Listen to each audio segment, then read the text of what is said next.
Hello students, I am Shilpi Raghuvanshi, your biology teacher. Welcome to the online teaching classes.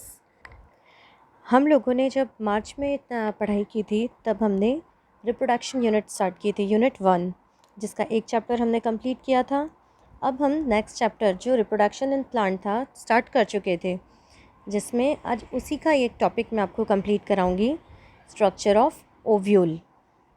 Structure of ovule पता होने के पहले हमें उसका डेफिनेशन पता होना चाहिए कि what is ovule.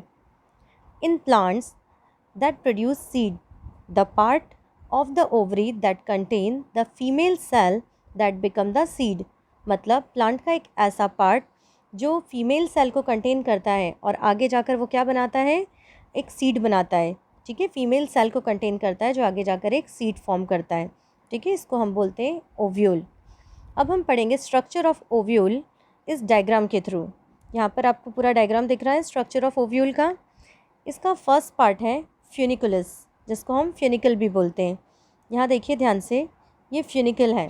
Funicle means the ovule is attached to the placenta by means of a stalk called funicle.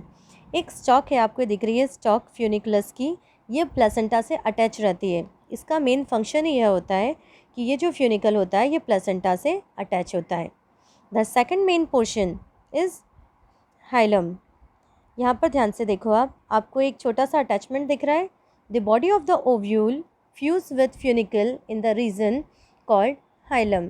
Hilum is a junction between ovule and funicle. आपको ये दिख रहा है दोनों, देखो ध्यान से।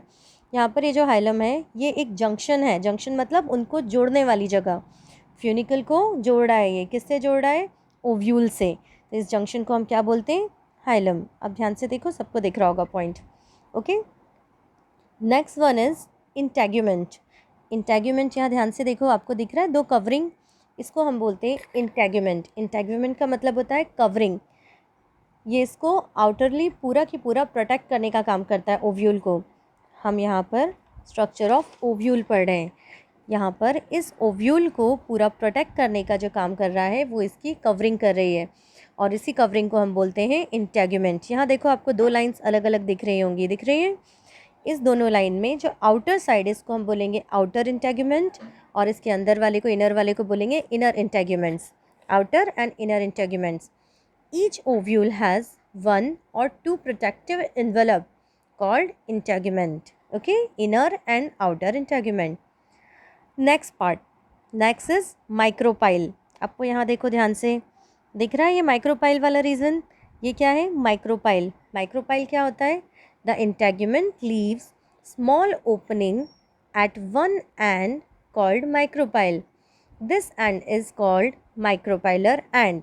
यहाँ पर आपको ये जो ओपनिंग दिख रहा है ना, ये ओपनिंग किस लिए होता है जानते हैं, जब हमने पॉलिनेशन एंड फर्टिलाइजेशन पढ़ा था, फर्टिलाइजेशन के टाइम पर जब पॉलन ट्यूब फॉर्म होती है, पॉलन ट्यूब आकर जैसे ही इसके एग को फ्यूज़ करने के लिए आती है, तो वो पॉलन ट्यूब इस माइक्रोपाइलर एंड के थ्रू, ये जो ओपनिंग आपको दिख रही है, इस माइक्रोपाइल ओपनिंग के थ्रू ये इस एग के अंदर जाती है और उसको फ्यूज़ करती है। ठीक है, इसको हम बोलते हैं micropyle. The next one is chalaza. आप देख रहे हो यहाँ डायग्राम में, ऊपर की तरफ देखो, just opposite to micropyle, opposite the micropylar end is called chalaza, representing the basal part of the ovule. क्या रिप्रेजेंट कर रहा है ये, हमारे इस पूरे ओव्यूल का बेसल पार्ट, उसके बेस को ये शो कर रहा है। ये कहाँ प्रेजेंट होगा, just opposite to the micropylar end, इसको हम बोलेंगे chalaza. Okay, the next one is nucellus, NUCELLUS, nucellus. ये न्यूसेलस की स्पेलिंग है। ध्यान से देखो, ये कहाँ पर है न्यूसेलस, हमारे अंदर की तरफ जो पूरा की पूरा एक एम्ब्रियो सैक दिख रहा है, एक इनक्लोज एम्ब्रियो सैक है, उसके टिश्यूज़ को हम बोलते हैं nucellus. Tissues enclose embryo sac is called nucellus. Is it clear. ये देखो, काफ़ी सारी सेल्स आपको दिख रही होंगी, न्यूसेलस की दिख रही हैं सारी सेल्स आपको, इसको हम क्या बोलते हैं, nucellus. Is it clear. Next one is embryo sac. अब यहाँ बीच में देखो, आपको पूरा एक ऐसा ओवल शेप स्ट्रक्चर दिख रहा होगा। इस ओवल शेप स्ट्रक्चर में ऊपर आपको 3 सेल दिख रही हैं, नीचे 3 सेल दिख रही हैं, और बीच में एक न्यूक्लियस दिख रहा है। क्लियर, इसको हम क्या बोलेंगे, embryo sac. An ovule generally has a single embryo sac formed from a megaspore through reduction division.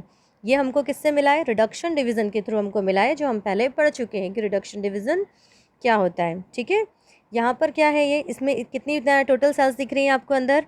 Total इसमें आपको 7 दिख रही हैं। ऊपर देखिए, ये ऊपर की जो 3 हैं, टॉप 3 हैं, इनको हम क्या बोलेंगे? Antipodal cell. क्या बोलेंगे इन टॉप 3 को? Antipodal cell.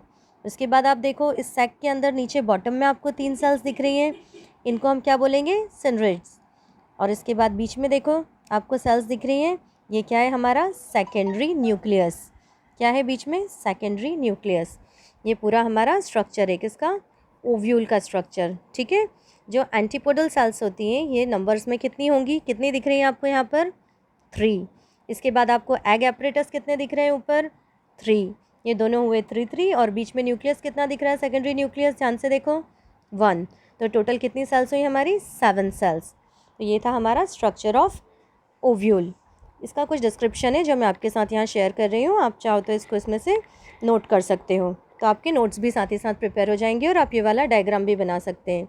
अगर आपको इससे रिलेटेड कोई क्वेश्चन करना है तो you can write here. Okay, now thank you.